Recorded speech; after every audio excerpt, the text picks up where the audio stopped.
Highly regarded video game series are usually at the forefront of most gamers' conversations. But on the flip side, there are also some series which are great but not as talked about. Hello everyone and welcome to my secret base. My name is Esther and in today's video I go over some underappreciated game series. Before I begin, please take a second to like, subscribe, and to turn on those notifications. Let's get started. Please note that I put my personal opinion into these. Let's begin with one that isn't completely underrated, but rather overshadowed by its counterparts. And that is Luigis Mansion, which was one of the GameCube's launch titles, and it became quite a hit with gamers. However, it suffers from being a Mario spin-off that is not about Mario. With so many Mario games and the GameCube hosting some of the most memorable titles in its lineup, this gem often gets forgotten or just doesn't get the credit it deserves. The series consists of 3 games, 2 which I have played, and the new one which just came out for the Switch. With so many fun puzzles and great gameplay, this series should get more attention than it does. Now, it's time for the best thief to appear on a PlayStation, and I'm not talking about you, Nathan Drake. I'm talking about Sly Cooper. I remember picking these up at my local GameStop and not knowing what these games were about, but then once I did, I just couldn't put them down at all. The stealth-based platformer series is such a joy to play. My favorite one is the second installment, Band of Thieves, because it introduces other playable characters. This series was often overshadowed by other platformers such as Jak and Daxter and Ratchet & Clank, and honestly, it should not have happened. The last game in this series came out on the PS3, and I would love to see this series return on the PS5 at some point. Def Jam was such an amazing concept, and I honestly do not know why it didn't stick around longer. This is basically a wrestling game, but instead of playing with wrestlers, you're playing with rappers. The series consists of 3 games: Vendetta, Fight for New York, and Def Jam Icon. Though popular around those who enjoyed it back in the day, the series doesn't get much hype overall, but it should. And I think nowadays this series will be an absolute hit.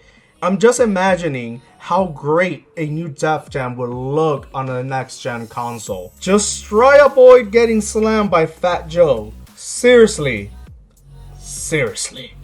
Dragon Quest is one of the oldest and most historic game franchises in the history of gaming. In Japan, new game releases are not allowed to happen on a school/work night because kids or adults will often skip school and work to stay home and play the game. So why is it on this list? Well, because outside of Japan, Dragon Quest isn't as big or as popular. In Japan, just about anyone knows about DQ. Versus here, where even some hardcore gamers wouldn't even know about the series. Which is quite a shame, because the games are absolutely incredibly good.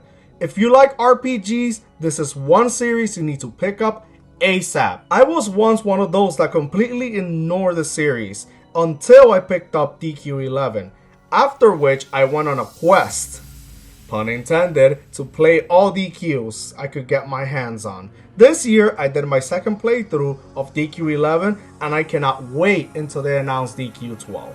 Growing up, there were 2 shows about monsters, Pokemon and Digimon, and I liked both so much. Pokemon, though, definitely had the better games. A few years ago, I stumbled upon a certain game called Digimon Cyber Sleuth, and then later on its sequel, Hacker's Memory. This series plays very similar to Pokemon, though while it's very easy to pick up, it's actually very hard to master and requires a lot of grinding even within the story mode. The story is very interesting too, and the game has a lot of colorful characters.